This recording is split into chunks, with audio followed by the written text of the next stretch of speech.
एकनाथ शिंदे जी को या अजित पवार जी को बार बार दिल्ली में ही आना पड़ेगा। मोदी और शाह जी उनका हाईकमांड है, जो वो कहेंगे वो मानना पड़ेगा। कभी एकनाथ शिंदे जी ने मुख्यमंत्री देवेंद्र जी के कैबिनेट में काम किया है, अचानक देवेंद्र जी उनके कैबिनेट में काम करने लगे।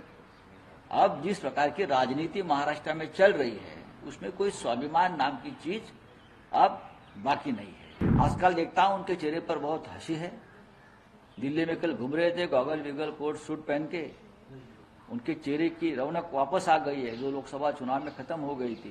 कल मीटिंग थी और उसमें एकनाथ शिंदे का कहना है कि अभी एक और महाराष्ट्र में मीटिंग करेंगे बीजेपी का, उसके बाद डिसाइड कीजिएगा। क्या कहेंगे? बात ऐसी है कि महाराष्ट्र की सभी बातें दिल्ली में डिसाइड होगी।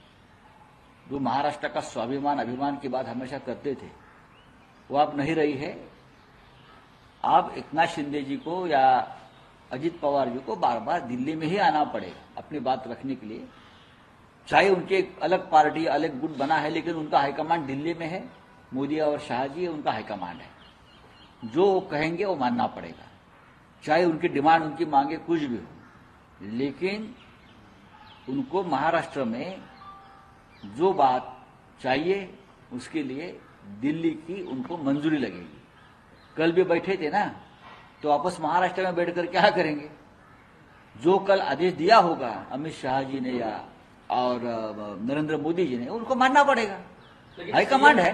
सीएम डीसीएम बन रहे हैं अभी और डीसीएम सीएम बन रहे हैं। इस पर आप देखिए, पहले भी मिस्टर देवेंद्र फडणवीस कभी सीएम थे, वो डीसीएम बन गए। एकनाथ शिंदे उनको बहुत जूनियर थे। कभी एकनाथ शिंदे जी ने मुख्यमंत्री देवेंद्र जी के कैबिनेट में काम किया है, अचानक देवेंद्र जी उनके कैबिनेट में काम करने लगे।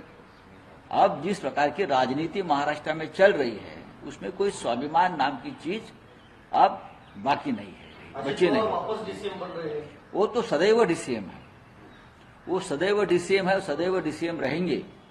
आजकल देखता हूं उनके चेहरे पर बहुत हंसी है। दिल्ली में कल घूम रहे थे गॉगल विगल कोट सूट पहन के, उनके चेहरे की रौनक वापस आ गई है जो लोकसभा चुनाव में खत्म हो गई थी। ईवीएम की कमाल है।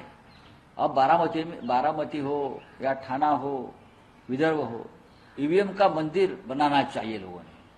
3 मूर्तियां, बीच में ईवीएम, बाजू में मोदी जी, बाजू में शाह जी। लेकिन और ये त्रिमूर्ति मंदिर जो है एक नया, अभी ये जो वक्फ बोर्ड वगैरह छोड़ देना चाहिए, ये संबल बिंबल छोड़ देना चाहिए। एक नया कानून पारित होना चाहिए कि ईवीएम का मंदिर बनाओ जगह जगह पे। लेकिन ईवीएम को लेकर अजीत कुमार बोले कि जब लोकसभा में एनडीए जीती तो ईवीएम सही था, हमारे नहीं, उस वक्त भी हमने कहा था बैलेट पेपर पर चुनाव होने चाहिए। अजीत पवार को बोलो जरा दिमाग को जरा जोर दीजिए। हम 10 साल से बोल, चाहे ईवीएम पर जीते या हारे, हमारी मांग यही रहेगी, बैलेट पेपर पर चुनाव होनी चाहिए। कल झारखंड के मुख्यमंत्री हेमंत सोरेन साहब ने यही कहा।